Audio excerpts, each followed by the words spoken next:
So that's the second part. Now, second part is involving the income tax and capital budgeting. Now, income tax and capital budgeting are mandatory cash disbursement and influence the amount and timing of cash flow. So income taxes, we know that it is mandatory. It is not an optional thing. We have to, it is our obligation to pay that tax well. So tax is going to affect our cash flows. The marginal tax rate, the rate paid on an additional amount of pre-tax income. Consider operating cash flows on an after-tax basis. So after taxes, if we are getting 60,000 cash flow, so after tax it is 36,000, not 60,000. The effect on investment cash flows and capital allowances. CCA, the Canadian Revenue Agency, does not permit a deduction for depreciation reported in the financial statement prepared under GAAP, uh, general accounting, accepted accounting principles in determining taxable income. So these are CRA rules, very specific to the Canadian environment. So CRA allows companies to deduct CCA, that's a depreciation, ensure consistent application across corporation. CCA is similar to declining balance depreciation for most classes, and CRA assign asset to a specific defined CCA classes and unamortized capital cost UCC. The original capital expenditure less the capital cost allowance that has been claimed for the tax purposes, similar to the net book value in accounting terms. So CRA limit the rate of CCA to half of the regular rate in the first year. So these are the depreciation allowance or capital cost allowance under the tax rules with specific to in Canada. Now, tax shield, we already discussed that there is a concept of a tax shield. So NPV of an investment, like what we discussed in the beginning, NPV, net present value, discounted cash flows. So value of a cash flow, that is, so we have a present value of the cash flows, present value of a tax shield, that's we add up. So present value of cash flow plus present value of tax shield minus initial cost of investment plus salvage value. So this is the formula. We get it NPV if the investment is tax shield formula. The formula for tax shield, which is in the finance, like capital into the depreciation rate divided by depreciation rate plus rate of return 1 plus point RR over 1 plus R STD over D plus R into 1 over 1 plus RN. So this is the way that it formula for calculating the present value of a tax savings from the deducting capital cost allowance. Relevant cash flows in discounted cash flow analysis. Relevant cash flows are the difference in expected cash flows as a result of making an investment. So categories of cash flows: net initial investment, after tax close cash flows from operations, and after tax cash flow from a terminal disposal of an asset and a recovery of a working capital. So these are the three cash flows possible in any project. Net initial investment, three components. One is initial machine investment, initial working capital investment, after tax cash flows from current disposable of old machines, cash flow from operations, two components that we can get it. So we discuss here the three components, and we are here discussing that what these three components are. So the two components from cash flow from operations: inflows after tax from producing and selling additional goods or services, or from savings in operating cost, excludes depreciation handled below. Income tax cash savings from annual CCA deductions, and terminal disposal of investment has a two components again: after tax cash flow from a terminal disposal of asset, and after tax flow from recovery of working capital, liquidity, receivables and inventory once needed to support the project. So these are the things which are related and tax related to our NPV, net present value, because in a net present value we have to look at the cash flows in a way, discounted cash flows. So there's a possibility of a tax shield. So far what we discuss is only two methods. What we discuss, NPV method and then IRR method. Now the third method is payback period. The third method is payback periods. So payback measures the time it will allow to recoup, and it's a very crude way of analyzing any project. And common people are very much interested in that. Whenever you talk to any person for investment, say, okay, if you invest in this project, you will get a good return. So you say in how many years or in how many months or in how many time period I will get my original investment back, right? That's a way that people thinking of. So payback measures the time it will take up to recoup in the form of expected future cash flows, the net initial investment in a project. So shorter payback periods are preferable, definitely. Organizations choose a project payback period. The greater the risk, the shorter the payback period. Easy to understand, the two weaknesses of a payback period are they are ignoring the fact of a time value of money and doesn't consider the cash flow beyond the cash back point, right? So that's these are the shortcomings. The finance people also figure it out a way to solve these two shortcomings. At least one shortcoming is they also use a discounted cash flow to calculate the payback period, and this is what we call it as a discounted payback period. So within uniform annual cash flows, so the payback period is net initial investment divided by uniform increase in annual cash flows. So here is a with non-uniform cash annual cash flows. So we see here investment yet to be recovered 150. So what we cash received in the year one. So our investment yet to recover reduced from 150 to 100,000. So in the year two, we get a cash savings of 60,000. So the overall cash saving is 110, and the balance of the investment to be recovered is 40,000. In the year three, we recover a cash savings of 80,000, and by this way, our total cash saving or accumulative cash saving is 180, which is over and above the initial investment of 150. So we, by this way, we see that in a year 2.5, we are getting this payback, the whole investment of the initial project.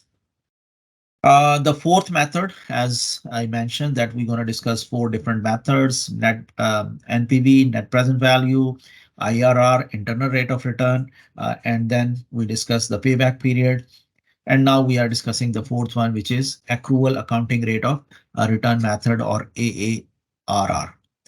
The AARR method divide an accrual accounting measure of average annual income of a project by an accrual accounting measure of its investment, also called the accounting rate of return on investment, ROI. So it's just a calculation of a ratio, which we call it as a ROI, or a rate of return on investment.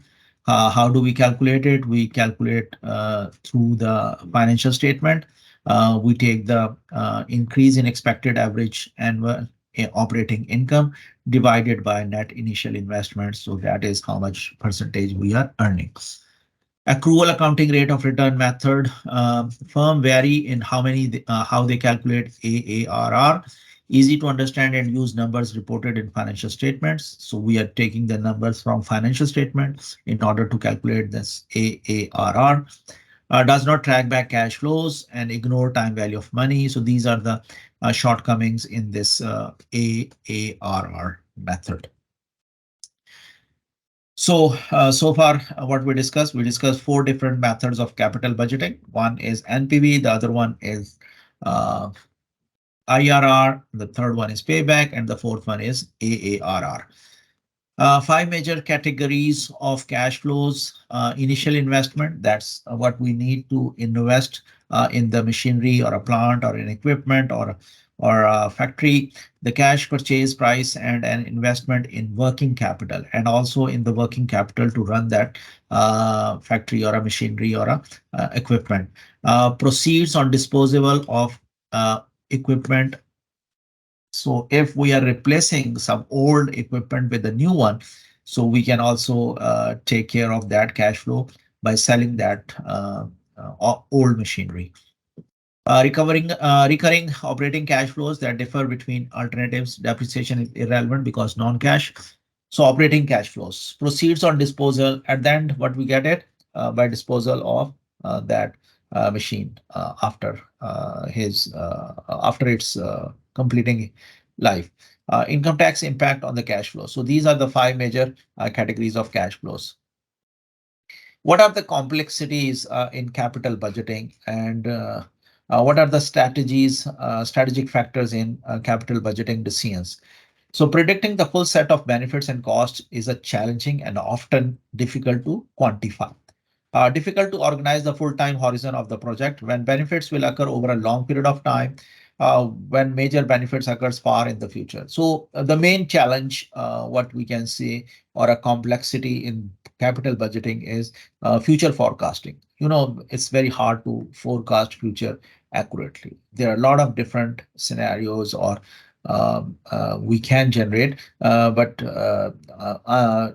as the time is getting longer and longer, uncertainty is going to be increased. So strategic factors in capital budgeting decision. Source of strategic capital budgeting decision is a company's strategy. Factor companies consider for strategic investment decision aim to increase revenue and contribution margin, not just reduce cost. So faster response time, higher product quality, greater flexibility in meeting changes in the customer preferences. So factors considered in making capital budgeting decisions. So examples of financial outcomes, we can say that these are the financial outcomes if we consider when we are making decision regarding the capital budgeting.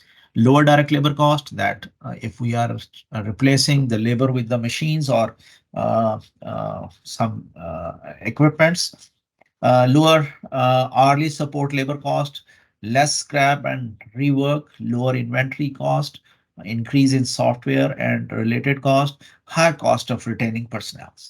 Reduction in manufacturing cycle time, increase in manufacturing flexibility, increase in business risk due to higher fixed cost structure, improved product delivery and service, reduction in product development time, faster response to market changes, increased learning by workers about automation, improved competitive positions in the capital budgeting and performance evaluation. So how we can perform or evaluate the performance of the uh, managers who are working on those products. Some firms use NPV for a capital budgeting decision and different methods for evaluating the performance of the manager. So manager may be tempted to make capital budgeting decision on the basis of a short-term accrual accounting results, even though that would not be in the best interest of the firms to get bonuses, to get raise in their salaries, or to get promoted or elevated. So implementation and control, capital budget and post investment audit, management of the investment activity itself, management control of the project as a whole. A post audit may be done to provide management with the feedback about the performance of the project so that the management can compare actual results to the cost and the benefit expected at the time of project was selected. Capital budgeting and inflation. We know that in a capital budgeting, it's very hard to incorporate the impact of inflation. The decline in the general purchasing power of the monetary unit. So real rate of return, the rate of return required to cover only investment risks. So nominal rate of return, 1 plus real rate into 1 plus inflation minus 1. So by this way, we can calculate it. Nominal rate of return, the rate of return required to cover investment risks and expected inflation. So include inflation in a capital budgeting model if significant over the life of the project. 1 plus nominal rate divided by 1 plus inflation rate minus 1. So that's going to be a real rate. So in order to use our RRR, we have to incorporate the required rate, the required real rate of return, right? So the weighted average cost of capital, WACC, we already discussed this in our finance courses, like how much money we have to borrow or how much money we have to invest as an equity. This is what we call it as a weighted average cost of capital. So commonly used discount rate in a capital budgeting analysis is the weighted average cost of capital. The WACC represents the cost of funds and is dependent on the capital structure of the organization. An important assumption is that the risk associated with any particular investment will be close to the average risk of the firm. The optimal capital structure is most often defined as the proportion of debt and the equity that maximize the value of the organization. To determine the capital structure of the organization is examined and the cost of each individual source of financing is calculated and then weighted by its relative proportion in the total capital structure. So this is all what I want to share with you from this chapter of a capital budgeting.